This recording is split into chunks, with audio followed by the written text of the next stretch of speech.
네, 안녕하세요. 저는 소비자 행복센터 부설로 자녀 경제 교육 연구소를 운영하고 있는 강수현이라고 합니다.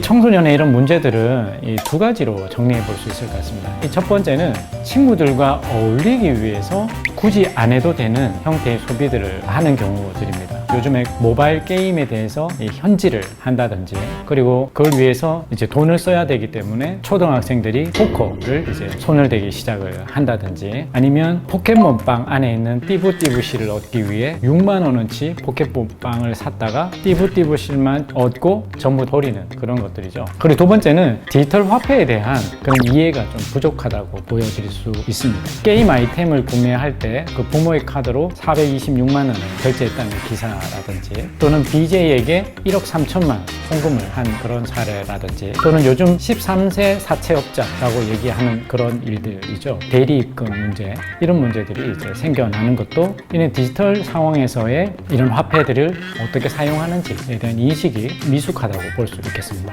그 부모 입장에서는 우리 자녀가 만약에 이런 기사에 나올 만한 행동을 했다면 가슴이 무너질 것 같은데요. 이런 문제들은 가정에서 부모가 자녀에게 경제 교육을 함으로써 해결할 수 있습니다. 그리고 이 경제 교육이 왜 필요하냐 이렇게 물으시는 경우들이 있는데, 가장 먼저 이 경제적 어려움을 극복할 수 있는 힘을 키우는 데 있습니다. 우리가 살고 있는 세상에는 여러 가지 영역들이 있잖아요. 근데 이 경제적 영역에서의 어려움은 다른 영역으로 영향을 주게 됩니다. 그리고 이 경제적 어려움은 다른 영역에 그늘을 지워주게 되죠. 그래서 우울감을 느끼거나 자존감이 낮거나 그 자기의 가치를 아주 낮게 설정하는 경우들이 있습니다. 그래서 이런 경제적 어려움을 잘 극복할 수 있도록 본인이 원하는 일을 못하게 되거나, 또는 본인이 원치 않는 일을 피하게 하기 위해서라도 이런 경제 교육은 필요하다고 이야기할 수 있습니다. 그리고 경제 교육을 함에 있어서 부모가 먼저 올바르게 재정관을 확립해야 된다는 점입니다. 부모의 올바른 재정관이 확립되어야만 그걸 비로소 자녀들에게 이야기할 수 있기 때문입니다. 경제 교육을 위해서 제일 먼저 가정에서 실행할 수 있는 것이 바로 용돈 교육입니다.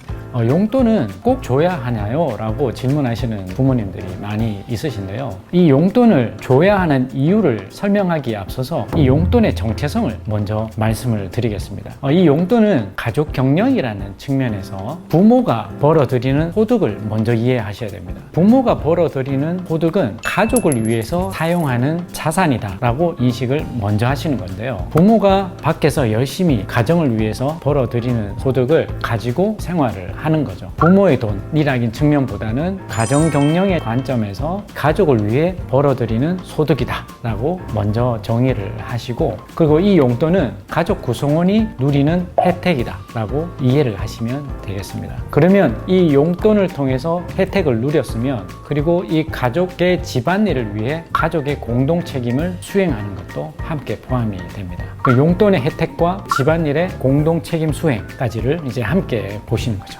그 용돈을 이해하시고 나서는 자녀들에게 용돈을 주었다고 해서 자녀들을 대가 관계나 고용 관계로 절대 설정하시면 안 됩니다. 용돈을 줬기 때문에 당연히 너가 집안일을 해야 돼 라는 관점이라기보다는 용돈을 혜택으로 누렸으니 가족의 공동 책임도 함께 즐겁게 수행한다고 생각을 하시는 게 좋겠습니다. 용돈을 언제부터 줘야 할까에 대한 질문도 참 많은데요. 여러 전문가 분들은 5살부터 아니면 숫자를 알기 시작하는 때부터 용돈 교육을 시작해야 된다 이렇게 말씀하시는 분들도 있습니다. 제가 생각할 때는 아이들마다 다 다르다고 보여지고요. 그래서 부모님들은 우리 자녀들을 잘 관찰하시면 됩니다. 우리 아이가 이 돈에 대한 관심이 생길 때가 있습니다. 그리고 그 돈을 스스로 관리하고 싶어 할 때가 있습니다. 그럼 그때부터 용돈을 주시고 교육을 시작하시면 좋겠습니다. 통상적으로 보면 7살이나 또는 8살 때부터 시작하시는 것이 바람직하다고 보여지고요. 그리고 이때는 시간과 공간적으로 부모들과 조금씩 멀어질 때입니다. 그래서 혼자 있는 시간들이, 그리고 공간이 많아지게 되면 그때가 용돈 교육을 시작할 때다. 우리 아이 용돈 얼마를 줘야 할까요? 이런 질문들은 제가 이때까지 받은 질문 중에 가장 많은 질문입니다. 용돈을 얼마를 줘야 될까를 생각할 때는 그 가정의 형태 그리고 상황을 고려하시는 것이 좋습니다. 이웃집 우리 친구가 얼마를 줬다고 해서 따라가시기보다는 그 부모님들 그 가정의 상황을 생각하시면 가장 좋겠고요. 그리고 우리 아이들이 경제적인 책임감을 배울 수 있는 정도로 주시는 것이 좋습니다. 이 이야기는 우리 아이들이 용돈을 받았는데 일찍 다 쓰게 되는 경우가 생기잖아요. 그러면 이 용돈에 대한 결핍 상태를 우리 아이들이 수용하는 것으로부터 경제적 책임감은 시작됩니다. 다음 용돈을 받을 때까지 나는 기다릴 수 있어 라고 수용하는 그 자세가 바로 경제적인 책임감이라고 볼 수 있겠습니다. 우리 아이들이 나이가 들고 또는 학년이 높아질수록 용돈도 이제 늘어가게 될 텐데 이 부분도 우리 부모님들께서 신중하셔야 됩니다. 이 우리 아이들은 용돈의 액수가 어느 정도는 기대할 만한 정도여야 되지만 또 많이 주셔도 좋지 않습니다. 우리 아이들의 입장에서 내가 이 용돈을 받아서 이 용돈만으로는 부족하다고 느끼는 것이 중요하다는 겁니다. 만약 용돈이 넉넉하면 내가 이 용돈만으로도 내 생활을 할 수 있어 라고 생각을 하게 되지만 이 용돈만으로 부족하다고 생각을 하게 되면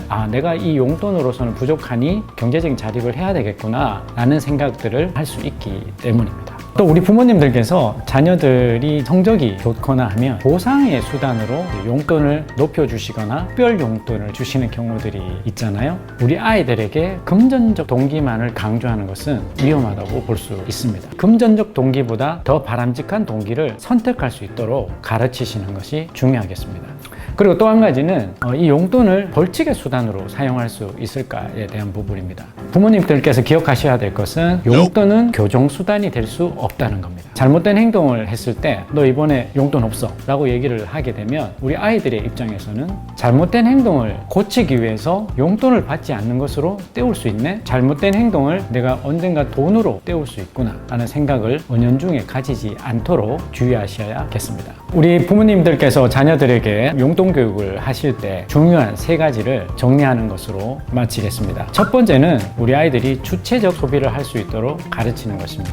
우리 아이들은 부모님들보다 친구들이 더 중요하다고 여겨질 수 있거든요. 친구가 가지고 있다고 해서 똑같이 따라 사는 것이 아니고요. 나에게 필요하지 않다면 사지 않는 것입니다. 물건을 구비하는 판단의 기준이 주체적으로 이루어진다는 뜻이 됩니다. 그리고 두 번째는 쓸 곳과 안 쓸 곳을 구분하는 분별력입니다. 지금 현재 내가 가지고 있는 돈으로 쓰지 않아야 되는 상황이라면 안 쓸 수 있어야 된다는 거죠. 세 번째는 나에게 주어진 재정의 범위 안에서 소비하도록 훈련하는 것입니다. 물론 이제 사고 싶은 것이 비싼 게 있을 수 있겠지만 나중에 그것을 살 수 있는 상황이 되면 사도록 잠시 지연시킬 수 있어야 한다는 거죠. 그래서 내가 현재 결핍된 상태와 그리고 이미 가진 것이 있다면 결핍된 상태에 주목하기보다 이미 가진 것에 내가 집중하면서 그것에 만족하고 감사할 수 있도록 그 태도를 우리 자녀들에게 알려주시는 것이 중요하겠습니다. 지금까지 여러분들에게 말씀드린 내용들은 경제적인 역량과